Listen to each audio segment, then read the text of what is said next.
What's up, y'all? It's Annabelle with That Good Shit, and I am here with the incredible Fana Hues. Hey. Fana. I'm so excited to be here with you today. I'm such a fan of everything you do, thank you. and I'm really excited to see your show tonight also. It's going to be a really good time. The whole show, like from beginning to end, is good. Lucky's amazing. Yeah. I watch her show a lot. Can't lie. So it's a good show. What's your favorite part of Lucky's set, and what is your favorite part of your own set on this tour? Well, there's like different points. But I think when I do the rental dance might be my favorite part. Because no one's expecting it. Yeah. And then in Lucky's set, it's very dramatic. In his set, at one point, like, the lights go down and he rips his shirt off. And then when the lights come back up, his shirt's off. And then all the girls is screaming. It's my favorite part to see them scream. Like, go off, go off, go off. Oh my God, they're going to lose their minds. We might lose our minds a little bit too. I can't lie. I'm very excited to see that. What's like your number one tour essential? Like, what do you have to always have around you when you're on tour? It changes, but like for this tour, cup noodle and tapatio. Yeah. That's a good one. I just went on a tour for the first time this past spring, and mine was Uncrustables. Oh. Yeah. Like the sandwiches? Yeah. Oh, lovely. That would remind me of like middle school or elementary. Yeah. Yeah. It's like, it gives like really good like nostalgic vibes. Throw them in the freezer for when it's hot. It's like, it's really good. Wait, people eat those cold? Yeah. Cold peanut butter? Yeah. Oh. You wouldn't think it, but like straight out the freezer, the Uncrustables are actually really good. But it's not like crazy. It's not hard to. It's like a little, you like take it out and let it thaw for like 5 minutes. Try it. Yeah. Okay. Maybe we should get some. It's like a PB&J popsicle. Oh, okay. That sounds good. Yeah. You just put out a new album called Moth, which is so incredibly beautiful. And it's been so fun to just watch your music and your sound evolve over time. What's it been like watching a live audience respond to this album? I've been opening for a few different people. I've been on a few different tours opening. But this tour, I've had the most people that know my songs. And it's just crazy because I see them connecting with it. And then we connect with it together. And it like takes on a whole new meaning, you know? So it's very, very, very special. And they always find their way to the front, which I love. That's really special. Have you had any like specific moments of connecting with fans from the tour that have like stuck with you? Yes, so even like last night in Boston, there was somebody in the front row. I don't think that they knew my music, but their energy was just like really, really, really genuine and pure. And like you could tell that like they just came to the show to have a good time. And like fully absorb whatever was coming off that stage. Yeah. And yeah, that connection was really, really, really strong. It's one thing like, you know, having the process of creating an album and like seeing the music in that light, but I feel like going out and performing it in front of a crowd every night, you can like learn new things about the music and it can take on a new life. What have you learned about that album from performing it live? After I stay at the merch booth and I talk to people and I hear like the way that they've connected to it and like things that they've taken away from it that I wouldn't necessarily have done, you know what I mean? Yeah. Let me think of one in particular. Last night somebody shared something really special, but it wasn't necessarily about like this album. It was just like what my music is like done for them as a whole. Like it inspired her to like keep writing and like things like that. All of that stuff is like very, very mushy to me. And like I hold that really near and dear towards my heart. A couple people have said that they really liked on Take Two when my mom is talking about the meaning of my name. They like really related to that and then they tell me the story of how their mom found their name. Yeah. And why they love their name so much because it meant so much to my mom when she found my name. That's why I love my name so much. And they were saying they felt that.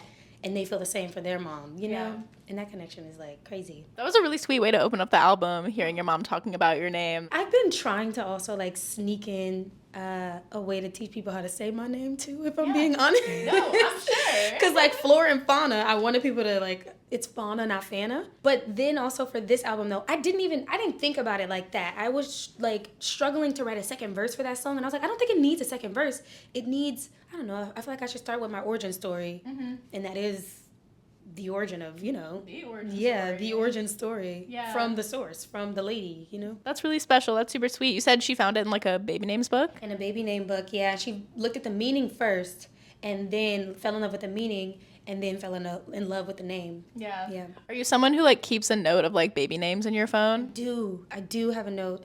And I don't know why, though, because I feel like the names that I had when I was young, like, they definitely are not on that list anymore. Yeah. But I do have a note. And I only have girl names. I don't have any boy names. Yeah, girl names are more fun. They're cute, right? They're cute. It's just fun to hang on to unique names when you think of them. Exactly. Like, I like that. I can't be out here, like, getting pregnant, only having 9 months to choose a name, and then missing out on, like, the perfect name. I gotta have my options. Right. Do you have any, like, favorite names that you're willing to share? Or do you want to keep that, like, to yourself? No. I'm gonna give it to myself. Yeah, we can't have anyone out here like taking the baby names. Tell me about Josh Grant. Who is that, and what role did they play in the album? Josh Grant is a producer. I met Josh. The thing is, we were supposed to link like maybe a year or so ago, or longer than a year now. But we were supposed to link a year before we actually connected. He allowed me space to create any and every way that I wanted to, but also like his talent is so strong and like just so like you could tell he's like done his homework, he's put in the hours and everything, that like it really just supported the vision that I had, and it added so much. Like he added so much to this album, and the product that we have I couldn't have done without him, period. He did like a really incredible job on this album. I think like your voice and the way that you sing has matured a lot. Everything about you has matured, I feel like, on this album, and I feel like he like was really well paired with that and just helped the sound mature in a really beautiful way. What's your favorite creative choice that he made on the project? With What Speaks, I would say, because What Speaks, like, it took me a long time to write that song. Again, overthinking it, thinking that it needed to be like verse, hook. It didn't need to be that. And he was like, just sing this, like sing what you have, and then I'm just gonna play with it. Yeah. And that's exactly what he did. And in playing with it, he completed the story, and I didn't need more lyrics. One other thing I really love about just your music in general and your style is I love the way that you approach harmonies. Your harmonies are so beautiful, and they just like fill me up every time I hear it. How do you go about like crafting your harmonies? What is that process like? And also, who are some artists that you listen to who you admire, how they approach harmonies? I really like Jasmine Sullivan's harmonies. Genuinely, the way that I do harmonies, the way that I record in general, I'm in the booth and I like it pitch black so that I can almost be like in the void, like nothing, you know, like I don't even like to see my engineer. I love you, Jada. I don't like to see anybody so that I can just like go into like a space where I can almost see the steps, like I can see the notes and like, you know what I'm saying? Yeah. Because that's how I see them, like do do do do do do do, and then I just paint them. Like I just paint like this step and then that step and then that step, and then maybe we can add that one, and then maybe we can put that one in there too. You know, it's kind of chaotic. You see a lot of things like in your mind when you're like creating music and singing. Yeah, I do. I see the layers, and like sometimes I see harmonies like this. Like to me, this is like a very evenly, like you know, just like do do do. Yeah. But if like I want something to rub, like it might be like that, you know, like that's how I'll see the harmony in my head, or maybe like that, like, or maybe it's like that, and we have this space in the middle. I don't know, a little wild. Do you ever have that experience of like synesthesia where you're listening to music and you hear like colors or like see like patterns in your head? I don't have that. I wish that I had that. I wish that I had colors, especially because my last name is Hues. But like, when I hear people say that, I think that I can feel it, but I don't see it. Yeah. But I definitely can feel it. Like this song feels like this color, but I don't see it. Like when I close my eyes, I don't see the colors. I kind of see, I almost see it like geometry. Yeah, like, a little bit, like a bit like math, but not really because it's a feeling.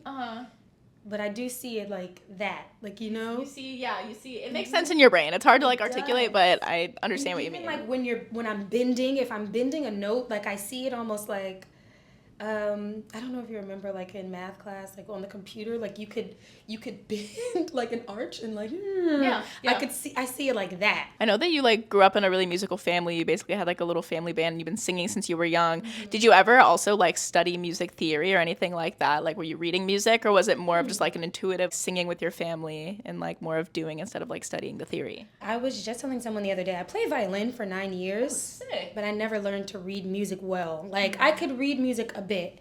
I could show you where a D is, but I never learned how to read music because I was like doing Suzuki books, and I was in a program, like a nonprofit program, and they, I had like my own private teacher. I would go to her house, and I kind of didn't need to learn how to read. Like we would just work the songs out. I didn't realize it was a problem though until I did orchestra, and I was looking around and everybody else was reading the music. I was like, oh, I'm not gonna play. Like I'm not gonna play because I didn't know how to read. But I would like to learn to read solely for like, I don't know, just because I never learned how to do it before. Yeah. And I think it would be nice. Yeah, it's a cool skill to have. It's a cool skill. It's just a language, you know? And I would like to learn to speak that language. And it's always like such a cool flex when I see someone like sit down at a piano and just like see music and just like go at it. Exactly.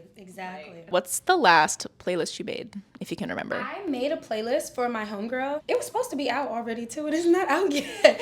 But I made a playlist, a summer picnic playlist, for my friend Justice. She has a brand called More Justice, and she does like a More Justice playlist. Nice. And it was supposed to come out. I'm gonna hit her after this and be like, girl, where's it at? Where's the playlist at? Where's it at? What's on your summer picnic playlist? Oh my gosh, should I give her my phone?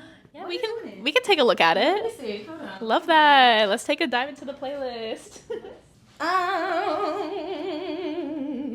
It's a Spotify playlist. Spotify playlist. Oh, it was Love Is Blind. I know I put that one on there. I'm trying to think. I know I put probably some Blood Orange on there. Because it's like picnic, like, you know, like, I wanted everything to flow, be pleasant. Yeah. It wasn't turn up, but it was like picnic, barbecue type. Calm picnic vibe. Mm-hmm. Yeah. Have you also just been loving the new Raven Lene singles that have been coming out? I really, really like Raven. She's so sweet. She's so talented. What else have you been listening to, like, for the summertime? Like, what's just some music that reminds you of the summer? You know what's really interesting? My friends put a song out the other day that I really liked. Mm-hmm. You know Sunflower Beam? No. They put out a song the other day and I really like it. It's called Shake. They have an an EP coming out called Shake, and I really like this song. But I've been playing that on this tour. Nice. And I kind of been like reading a lot more, or trying to finish reading these books while I'm on this tour. Because, you know, shows every night, you know, that type of thing. I'm like, all right, let me have a break and read a book. Yeah, read a book, rest up a little bit. Rest up. Do something that's not music. Even though I love music. We love music. Sometimes you gotta just like listen to a podcast or like an audiobook or like read a book. I also need to get back into reading, watch a show. What shows are you watching right now? I just finished House of the Dragon. Because I always think that people think like, oh, this is going to be so ethereal. I just finished House of the Dragon. I introduced my guitar player, Steph Chow, to Unbreakable Kimmy Schmidt. What else have we been watching? Crime docs. We watched the Dirty Pop documentary. Do you know that? No, what is that? It's like about the guy who managed NSYNC and Backstreet Boys, and like the Ponzi scheme that he was running. Oh shit. Yes, he was running a crazy Ponzi scheme, like just lying to people, saying that he had all this money and that he sold airplanes and like on the pamphlet. Yeah, I'll definitely check that out. That sounds real interesting. Okay, I love a Ponzi scheme. I love any kind of like cult doc, crime doc, or like scam doc. I also really love, it's from a little while back, but I really love your Colors performance. It's one of my favorites of all the Colors shows. I want to know, what are some of your favorite Colors show performances? Okay, so one of my favorites, I don't know that I know how to pronounce her name right. Is that how you were saying her? Anais? I think so. I would assume so. Yeah, but Vanishing, that's one of my favorite ones. Have you seen hers? I haven't seen her. You have to watch it. Her voice is so like, what's the word I'm looking for? It's sweet, but it's also like very haunting at the same time. Yeah. It's like sweet and haunting, if you will. And like she sings most of it in like a falsetto. It's so nice. It's so nice. I hope to link with her. I can't remember where she lives. It's somewhere in Europe. Yeah. But I like had DM'd her because I was just so in love with her Colors performance. Yeah. I liked Tiana Major Nines a lot when that came out. That was a few years ago too.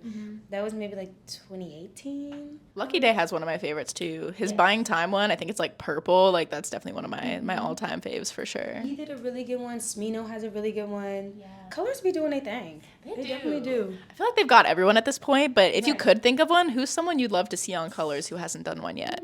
A friend of mine who hasn't been on Colors, I don't think. Arima. Do you know Arima? I think that sounds really familiar. I'm sure I know Arena. Her voice is so amazing too. Yeah. She had an album, was it last year? I think it was last year, if not the year before, called An Orange Colored Day. She'd be crazy on Colors. Okay, I'd love to see that. Who are some other like rising artists, whether it be like your friends or just like people you found yourself that you're listening to that you're really enjoying?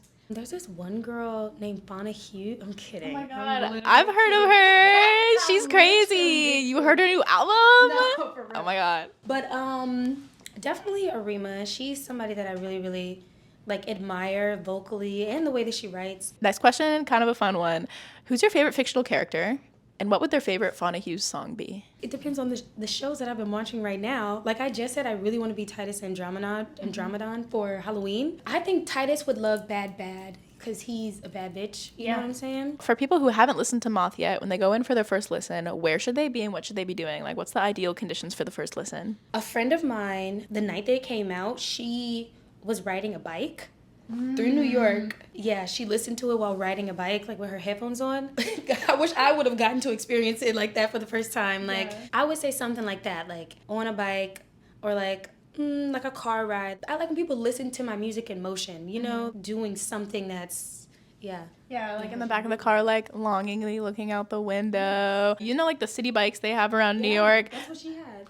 Yeah, that is my number one favorite way to listen to music. Anytime there's a new album, you got to give it a try if you haven't. Like, get on a city bike, pop some headphones on, and just bike through the city. It's really nice. I might do that in the morning because I got time in the morning. I don't know what area you're staying in, but if you're like closer to like the west side by like Chelsea and all that, there's like the West Side Highway and there's a really beautiful bike path. Williamsburg. I'm in Brooklyn. Oh my god, even better. Okay, there's a park called Domino Park, if you know where that is. It's right on the water, and there's like this really long bike path that goes right along the water. I love that. We have the same color AirPods, by the way. I saw yours and thought they were mine. I was like, no, not mine. Oh, the green ones are the best ones. I've been wearing a lot of green outfits, so they like color coordinate with all the outfits. Yeah, we love it. What are you wearing today? I love your little fit you have on right now. Savage. I believe, yeah. Don't quote me, but I believe this is Savage, yeah. A little two-piece. I like it. They're cute. I love a two-piece set. Obviously, I want to ask you about your work with Tyler, but I'm not going to ask you just about like how the song came about, but rather I just want to talk about the weight and significance of a Tyler cosign and like what that means in the world of music today. I feel like people operate a lot on cosigns, and it's something that like a lot of people seek, but I feel like the Tyler cosign specifically is one of the most like tasteful and exciting cosigns that you can get. So yeah, just like what did it mean to you to have an artist like Tyler co-sign you in that way and put you on the album? And who are some artists, if any, since then that you've like discovered through a Tyler cosign? Well, Tizo is somebody that I definitely discovered through Tyler because I really, really, really liked Run It Up when it came out, when the album came out. And then we were on another album together, me and Tizo. But the cosign, it was like, also I only had 2 songs out at the time, one. And so I wasn't even expecting it at all. Yeah. I had been around Tyler a lot, just, you know, from LA and like similar circles, things like that. But it was so insane when it happened because I felt like a brand new artist. Yeah. And I didn't feel like I had proved, like I didn't get to prove myself yet. Yeah. But he saw something. And so like the confidence boost that it gave me, like I'm still running on that high because he's such a tastemaker, like, and he's one of my favorite tastemakers. Paved his own path, like, you know, and has brought up so many people too. He's not somebody that like got up here and then was like to everybody else. Like the amount of people that he puts on, you know, like the fact that like I get introduced to artists through him all the time. Like he shares people that he's listening to. He puts people on his album, his festivals. Like, you know, you can just tell he cares about music very much and the people that make it, and especially when he's collaborating and like bringing people in on his own projects. I love how he's able to like take an artist in and showcase their sound while also like kind of molding them to like his world. Yes. Like I feel like he did that so well with you on Sweet. It was so beautiful. So yeah, that's how I discovered you, and I think like a lot of us did. And yeah, it's just been so cool to see like where you've gone like since then. I also just saw that live performance video you did. I forget like what the YouTube channel was, but it was in like a studio in Soho, like right near here. Trackstar, yeah. That was so fun. Cannot lie. Trackstar was really, really, really fun. I did that like 2 months ago, but yeah, that was a really, really cool opportunity too. I played their game as well. Like, have you seen that game? Yeah, like the game is fun. The game was fun, but the performance was cool too because I got to chat. And sing, and I didn't know how it was gonna be. Like I didn't know that, like, not even be interviewed because it wasn't really interviewed. It was like this, like you know, just chatting, just like in between songs, and it kind of like like it was a really nice and warm environment, and I think that's why we got the performance that we did because it felt very, you know, chill. It was very mellow. I love how they formatted that, like doing like a little bit of chat, a song, a little bit of another chat. Like we got to know you from like you performing and the chats, and it was great. I did yoga in that office once. Oh, really? Yeah, because I reached out to them because I was like, oh, your videos are fun. They're like, come on over. And I came there at 7 a.m. once and did yoga with their whole team. So they like have yoga classes in there? Every week they have a yoga instructor come in, and like on the opposite end of their office from where that little nook is where you performed, they like clear it out and they all do yoga. What's your morning routine on tour?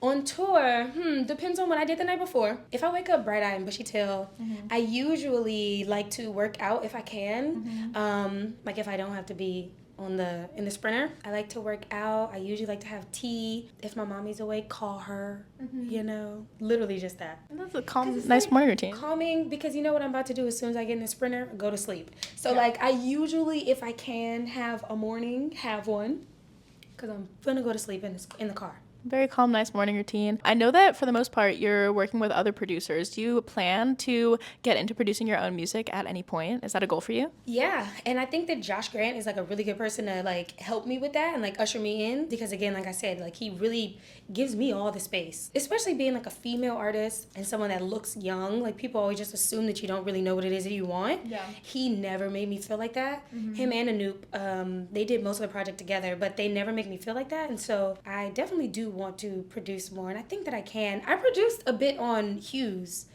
Like, well, not produce. I played bass on. I did produce though. Yeah, you did. I did. I'm gonna say yes, I did. Yes, you did. I played bass on "Slippin'" and "If Ever," I believe. Yeah. What like aspects of production do you like want to learn first? Like, what are you most excited to get into?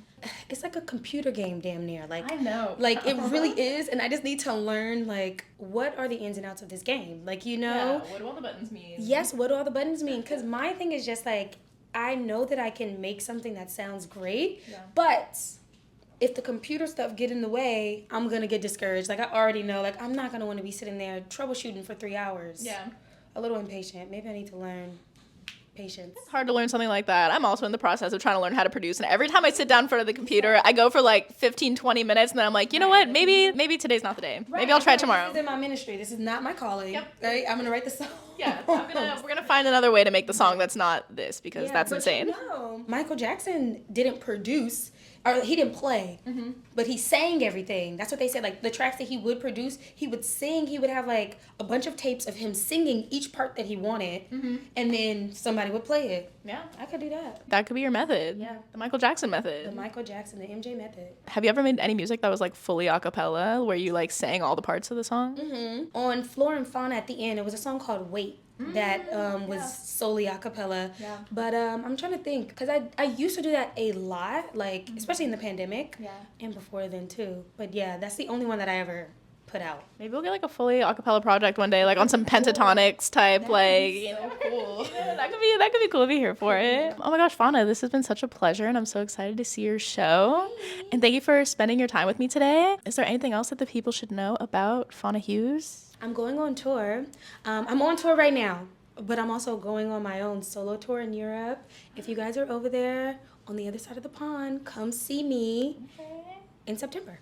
Oh my gosh, what city are you most excited to go to? There's a few that I haven't been to. So like I've been to Paris, Amsterdam, and London. I've never been to Germany like properly. So I'm excited for Germany, and I'm going to Sweden. So I'm really excited just to be in Sweden. Like, yes. Yeah, that whole part of the world is like breathtaking. I've heard. I've never been, but I've heard the same. yeah. Thank you so much, Fana. Of course. Thank y'all. It's been a vibe. It's been a great vibe. A vibe and a time. A vibe and a time.